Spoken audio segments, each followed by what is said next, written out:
मैं हूँ teacher doctor Fauzia, anatomy physiology lecture के साथ first year pharmacy technician session 2020 के लिए। और टॉपिक था हमारा रेस्पिरेटरी सिस्टम। तो चलिए स्टार्ट करते हैं। पल्मोनरी कैपेसिटीज़ हैं। पल्मोनरी कैपेसिटीज़ से पहले मैं आपको बता दूं, पेज नंबर है बुक का 103 और लास्ट लेक्चर में जो है इस लेक्चर से जो है वो रिलेट करता है। इस वजह से लास्ट लेक्चर में आपको बता दूं कि हमने पढ़े थे पल्मोनरी वॉल्यूम्स। पल्मोनरी वॉल्यूम्स का मतलब ये था कि हवा की वो मिकदार जो कि लंग्स में जाएगी, लंग्स जो है स्टोर करेंगे। तो हमने वो देखना है कि हमारे लंग्स में हवा का वॉल्यूम जो है वो कितना जाएगा और कितना जो है वो सांस जब हम बाहर निकालेंगे, हवा को बाहर सांस के थ्रू भेजेंगे, तो उसमें कितना वॉल्यूम जो है, कितनी हवा जो है वो बाहर जाएगी और उसके अलावा कितनी हवा जो है फिर भी हमारे लंग्स में रह जाएगी। ये देखा था हमने पल्मोनरी वॉल्यूम्स में। आज जो हमने पढ़ना है पल्मोनरी कैपेसिटीज़। अब पल्मोनरी कैपेसिटीज़ क्या चीज़ है? पल्मोनरी कैपेसिटीज़ लंग्स की वो सलाहियत है जिसमें हम बताएंगे कि जो वॉल्यूम हवा का आया था और स्टोर हुआ था, क्या लंग्स में इतनी सलाहियत थी कि वो उस वॉल्यूम को जो है वो स्टोर कर सकें, रिज़र्व कर सकें उससे। तो हमने यही चीज़ जो है आज मेजर करनी है, यहाँ पे हमने पढ़नी है कि हमारे पास जो है वो लंग्स में कितनी कैपेसिटी होती है आने वाली हवा के लिए और जो हवा बाहर जाएगी उसके लिए। Pulmonary capacities are the sum of two or more than two pulmonary volumes. Pulmonary capacity क्या चीज़ है? ये जमा होती है दो या दो से ज़्यादा वॉल्यूम्स की, जो कि लंग्स में जो है जमा होते हैं। लंग्स उनको स्टोर करते हैं, लंग्स उनको स्पेस देते हैं ताकि वो वहाँ पे स्टोर हो सके। तो सबसे पहले क्या चीज़ आ जाती है हमारे पास? जो सबसे पहली कैपेसिटी हम डिस्कस करेंगे या हम यहाँ पे मैं आपको समझाऊंगी, इसके बारे में डिमॉन्स्ट्रेट करूँगी। Inspiratory capacity, the total inspiratory ability of the lungs. अब इसमें वो कह रहे हैं कि इंस्पायरेटरी कैपेसिटी एबिलिटी की है, सलाहियत है किसकी? लंग्स की। It is the sum of tidal volume plus inspiratory reserve volume. अब ये क्या चीज़ है? इंस्पायरेटरी कैपेसिटी का मतलब ये है कि जब हमने सांस लिया तो टाइडल वॉल्यूम जो कि हमने कहा है कि नॉर्मल वॉल्यूम है हमारे लंग्स का, वो 500 ml था। उसके साथ साथ हमने कितना एक्स्ट्रा वॉल्यूम जो है वो इंस्पायर किया था। लास्ट टाइम आपने पढ़े थे ना, टाइडल वॉल्यूम पढ़ा था, इंस्पायरेटरी रिजर्व वॉल्यूम पढ़ा था। ये वही चीज़ है कि इंस्पायरेटरी कैपेसिटी का मतलब ये है कि जब आप सांस लेंगे तो सांस के साथ जो है नॉर्मल 500 ml और उसके साथ फोर्सफुली जो एक्स्ट्रा जमा करेंगे तो हमारे पास क्या चीज़ आ जाएगी? Inspiratory capacity. कि उसकी इंस्पायरेटरी कैपेसिटी हम इसको ये भी कह सकते हैं पल्मोनरी इंस्पायरेटरी कैपेसिटी, कि लंग्स जो हैं नॉर्मल वॉल्यूम के साथ साथ कितना जो है एक्स्ट्रा वॉल्यूम इंस्पायर कर सकते हैं। उसके बाद इसमें आ जाता है फंक्शनल रेजिडुअल कैपेसिटी। अब फंक्शनल रेजिडुअल कैपेसिटी में क्या है? आपने रेजिडुअल वॉल्यूम पढ़ा था कि रेजिडुअल का मतलब भी है कि जो हवा रह जाएगी लंग्स के अंदर। अब इसमें आता है कि this is the amount of air remaining in the lungs at the end of normal expiration, approximately 2300 ml आएगा। अब इसमें क्या चीज़ है कि amount of remaining in the lungs, हवा का वो वॉल्यूम जो कि लंग्स में रह जाएगा at the end of normal expiration, के जब आप नॉर्मल एक्सपायरेशन कर चुके होंगे। नॉर्मल एक्सपायरेशन कौन सी है? नॉर्मल एक्सपायरेशन आपकी वही 500 ml टाइडल वॉल्यूम है जो कि आपने एक्सपायर्ड किया था। तो हमने ये बताना है कि फंक्शनल रेजिडुअल कैपेसिटी में हमारे पास जो है जो रिजर्व्ड वॉल्यूम होंगे वो कौन से होंगे? तो आप यहाँ पे वो लिखा हुआ है जस्ट अप्रोक्सीमेटली 2300 ml। अब ये कैसे आएगा? अब इसमें यह है कि फंक्शनल रेजिडुअल कैपेसिटी में हम बताएंगे कि इसमें दो वॉल्यूम्स जो हैं जिनको हम जमा करेंगे। एक वॉल्यूम होगा एक्सपायरेटरी रिजर्व वॉल्यूम और सेकंड वॉल्यूम इसके अंदर होगा रेजिडुअल वॉल्यूम, जो कि लास्ट लेक्चर में आपने पढ़े हैं। एक्सपायरेटरी रिजर्व वॉल्यूम का मतलब आपने लास्ट लेक्चर में मैंने आपको समझाया था, पढ़ाया था कि ऐसा वॉल्यूम जो कि फोर्सफुली एक्सपायर्ड हो जाएगा लंग्स में से, और ये वो वॉल्यूम होगा जो नॉर्मल टाइडल वॉल्यूम के साथ जो है वो लंग से बाहर जाएगा। और इसके बाद जो एक्स्ट्रा वॉल्यूम जो है टाइडल वॉल्यूम के साथ चला गया उसको हमने कहा एक्सपायरेटरी रिजर्व वॉल्यूम। उसके साथ हमने कहा रेजिडुअल वॉल्यूम, के एक्सपायरेटरी रिजर्व वॉल्यूम के बाद भी जो वॉल्यूम पीछे रह जाएगा लंग्स में, और मैंने बताया था कि लंग्स में जो है वो गैसेस का एक्सचेंज उस टाइम होगा रेजिडुअल वॉल्यूम के साथ, तो ये वो वॉल्यूम होगा इन दोनों वॉल्यूम को अगर आप जमा करेंगे तो आपके पास वैल्यू आ जाएगी 2300 ml आ जाएगी। अब इसको जो है आप बुक को साथ खोल के रखें ताकि आपको जो वॉल्यूम वाला पेज है वो भी इसके साथ ही है। उसमें से आप देख सकें कि एक्सपायरेटरी रिज़र्व वॉल्यूम जो होता है वो आपके पास होता है 1100 होता है और रेजिडुअल वॉल्यूम जो होता है वो 1200 होता है। तो इन दोनों को जब जमा करेंगे तो आपके पास वैल्यू जो आएगी, नॉर्मल वैल्यू जो आ जाएगी वो 2300 ml तक आ जाएगी। नेक्स्ट इसमें आ जाता है vital capacity. This is the maximum amount of air that a person can expel forcefully from the lungs after taking a deep inspiration. ये क्या चीज़ है कि maximum amount of air that a person can expel forcefully from the lungs after taking a deep inspiration, कि आपके lungs जो हैं इसमें बताया जाएगा कि इंस्पायरेशन हो गई है आपकी, कि आपने इंस्पायरेशन की, उसके अंदर कितना वॉल्यूम जो है वो आपका नॉर्मल था, कितना आपका इंस्पायरेटरी वॉल्यूम था, कितना जो है वो आपने जो है एक्सपायर करना है। तो हमने ये वॉल्यूम जो है ये बताने हैं, तो ये हमारे पास आ जाएगी वाइटल कैपेसिटी। और ये जो होती है ये सिग्निफिकेंट होती है, ये बहुत इंपॉर्टेंट होती है डायग्नोस्टिक पॉइंट ऑफ व्यू से, कि हमारे लंग्स के पास जो है इम्पोर्टेंट सबसे ज़्यादा कैपेसिटी कौन सी है, वाइटल कैपेसिटी है, क्योंकि इसमें नॉर्मल वॉल्यूम भी आ जाएगा, इसमें जो एक्स्ट्रा वॉल्यूम हम इंस्पायर कर रहे हैं वो भी आ जाएगा, इसमें वो वॉल्यूम भी आ जाएगा जो कि हम एक्सपायर भी करेंगे। तो तीनों वॉल्यूम जब हम इसमें जमा करेंगे तो हमारे पास आ जाएगी वाइटल कैपेसिटी, कि हमारे लंग्स के पास इतनी कैपेसिटी है स्टोर करने की गैस को। अब यहाँ पे जो 500 के बाद माइनस का साइन है, इसको आप यहाँ से करेंगे प्लस में से करेंगे, क्योंकि ये वॉल्यूम जो है ये हमने बताया है कि पल्मोनरी कैपेसिटीज़ क्या होती हैं, सम होती हैं 2 और मोर देन 2 वॉल्यूम्स। तो हम यहाँ पे क्या है, हम सम अप करके बता रहे हैं चीज़ को, तो यहाँ पे माइनस नहीं आएगा, यहाँ पे 500 प्लस 3000 ml प्लस 1100 ml जो है वो हमारे पास आएगा। तीनों वॉल्यूम्स को जो है अब हम जमा करेंगे तो हमारे पास आ जाएगा 4600 आ जाएगा। नेक्स्ट है हमारे पास total lung capacity. This is the maximum volume to which the lungs can be expanded with the greatest possible inspiratory effort. It is the sum of all pulmonary volumes. अब वो कह रहे हैं कि टोटल लंग्स कैपेसिटी का मतलब ये है कि सारे ही वॉल्यूम्स को आप जमा करें अभी कोई वॉल्यूम आपका एक्सपायर नहीं हुआ, रेजिडुअल वॉल्यूम पहले ही उसमें लंग्स में मौजूद है।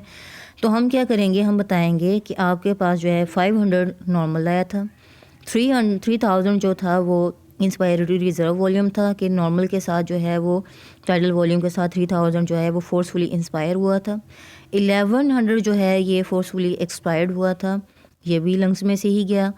और उसके बाद फिर पीछे जो है वो कितना रह गया, 1200 जो है वो रिमेनिंग था, ये भी। अब ये सारे वॉल्यूम जब हम जमा करेंगे तो हमारे पास आ जाएगी टोटल लंग कैपेसिटी, कि हमारे लंग्स के पास इतनी कैपेसिटी थी कि वो तमाम जो भी हवा थी या वो एक्सपायर्ड होनी थी या वो नॉर्मल वॉल्यूम था उसके साथ इंस्पायर्ड हुआ या जो पीछे रह जानी थी, वो सारी की सारी जो है वो हम जमा करेंगे।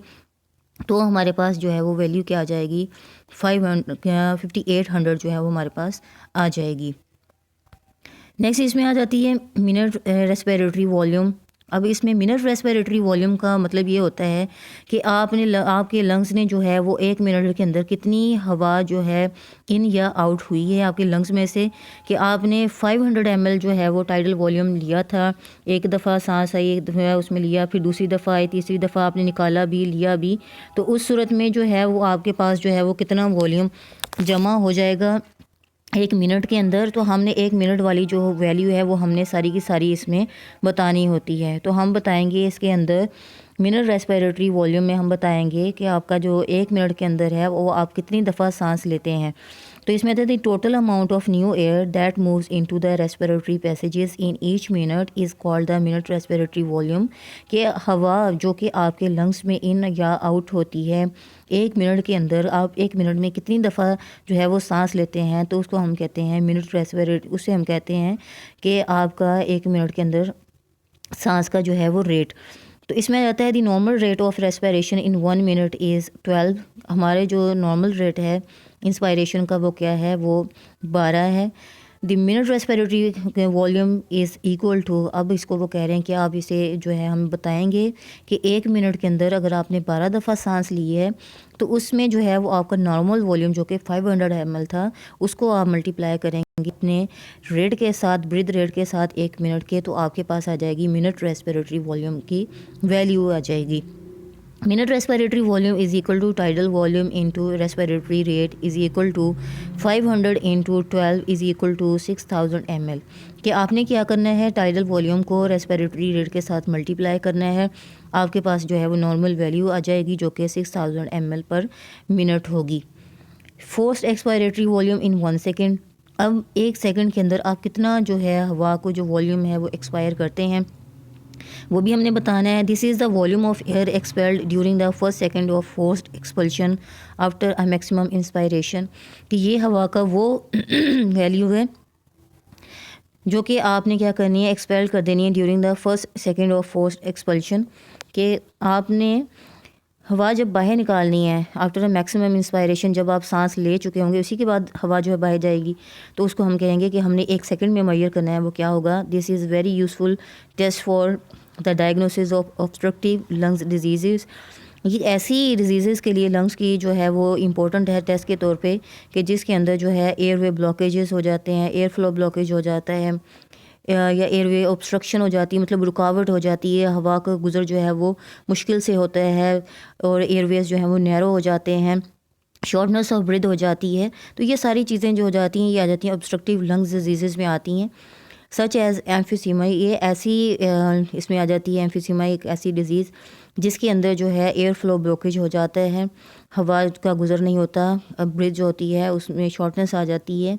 एंड एस्थमा, एस्थमा क्या चीज़ होती है कि एयरवे नैरो हो जाते हैं, स्वेल कर जाते हैं, और जब सांस आप बाहर निकालते हैं तो साउंड सुनाई देती है, जैसे विस्लिंग होना, तो वीजिंग होना जिसे कहते हैं, खड़खड़ाहट होना सीने में, तो इसको हम एस्थमा कहते हैं। इन दोनों को कहा जाता है कि ये ऑब्स्ट्रक्टिव लंग डिजीज़ हैं, इन विच आप क्या जाती है forced expiratory volume in 1 second is significantly reduce, जिसकी वजह से बाहर निकलना होता है वो कम हो जाता है। क्योंकि एयरवे ऑब्स्ट्रक्शन का मतलब है कि एयरवे जो है नैरो हो गए हैं या ब्लॉकेज हो गई है, तो इसकी वजह से क्या हो जाएगा कि 1 मिनट के 1 सेकेंड में जो है वैसे भी वॉल्यूम जो है वो कम हो जाएगा, रिड्यूस्ड हो जाएगा। अब यहाँ पे वाई लिखा हुआ है, FEY1 लिखा हुआ है, ये वाई जो है ये मिस्टेक है, इसको आप जो है वो वॉल्यूम करें FEV1 के forced expiratory volume in 1 second. It is 80 to 90% of the vital capacity, और वो कह रहे हैं कि इसको अगर हम टेस्ट के तौर पे यूज़ करते हैं तो ये हमारी वाइटल कैपेसिटी का 80 to 90% तक जो है वो मौजूद होता है। और इसमें से हम इसकी अगर हम वैल्यू लें तो हमारे पास आ जाती है forced expiratory volume in 1 second जो है हमारे पास आ जाती है 3680 आ जाती है हमारे पास वैल्यू। तो ये तो था आज का आपका लेक्चर जो कि पल्मोनरी कैपेसिटीज़ पर था। इसको हम जो है वो दोबारा से देख लेते हैं कि हमारे पास इसमें आ जाती है। सबसे पहले हमने देखा पल्मोनरी कैपेसिटीज़ में से इंस्पायरेटरी कैपेसिटी, जो कि 2 चीज़ों का समअप है। इसमें आ जाती है हमारे पास tidal volume and inspiratory reserve volume. उसके बाद हमारे पास आ जाती है फंक्शनल रेजिडुअल कैपेसिटी, ये सम करेंगे किसका, इसमें expiratory reserve volume and residual volume का। अब आपने जो है इसमें जो याद करने वाली चीज़ है, आपको पता होना चाहिए कि कैपेसिटीज़ में क्या आएगा, कि ये वॉल्यूम्स हैं 2 या 2 से ज़्यादा जो कि पल्मोनरी वॉल्यूम, जिनको हम जमा करेंगे और हमें बताएंगे कि हमारी लंग्स की जो है वो कैपेसिटी इतनी होती है हवा को स्टोर करने की। उसके बाद आ जाती है इंस्पायरेटरी कैपेसिटी या फंक्शनल रेजिडुअल कैपेसिटी।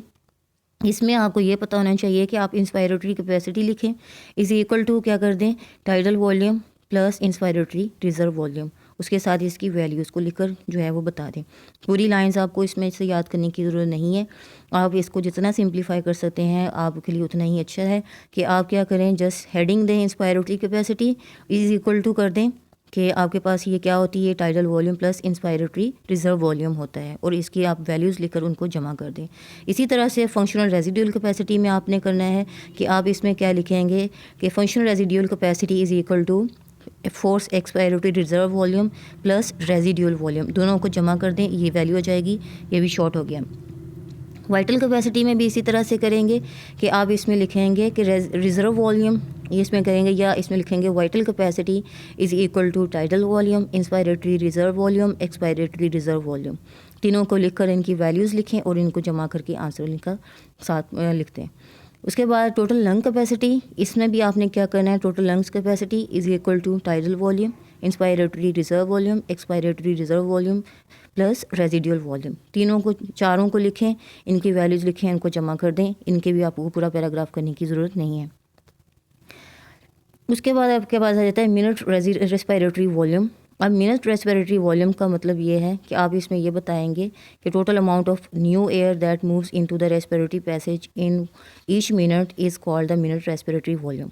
ये तो हो गया आपका डेफिनेशन हो गई। उसके बाद आप बता देंगे the normal rate of respiration in 1 minute is 12। ये लिखकर आपने क्या करना है, मिनट रेस्पिरेटरी वॉल्यूम लिखकर आपने फार्मूला लिखना है, फार्मूला लिखकर वैल्यूज़ लिखनी है और उसके बाद इसका भी आपके पास आंसर आ जाएगा। Forced expiratory volume in 1 second में आपने क्या करना है कि आपने ये लाइन जो है, this is the volume of air expelled during the first second of forced expulsion after a maximum inspiration, आपने ये लाइन करनी है। और उसके बाद आपने जो है इसमें आपकी वैल्यू बता देनी है कि force expiratory volume in 1 second is equal to 3680, आप ये वाला कर देंगे। और अगर आपने बताना है कि ये रिडक्शन आती है इस वैल्यू के अंदर, तो वो कौन सी वजह से हो सकती है, ऑब्स्ट्रक्टिव लंग डिजीज़ की वजह से हो सकती है, जो कि जिसमें आपको 2 एग्जांपल एम्फिसीमा एंड अस्थमा की दी हुई हैं।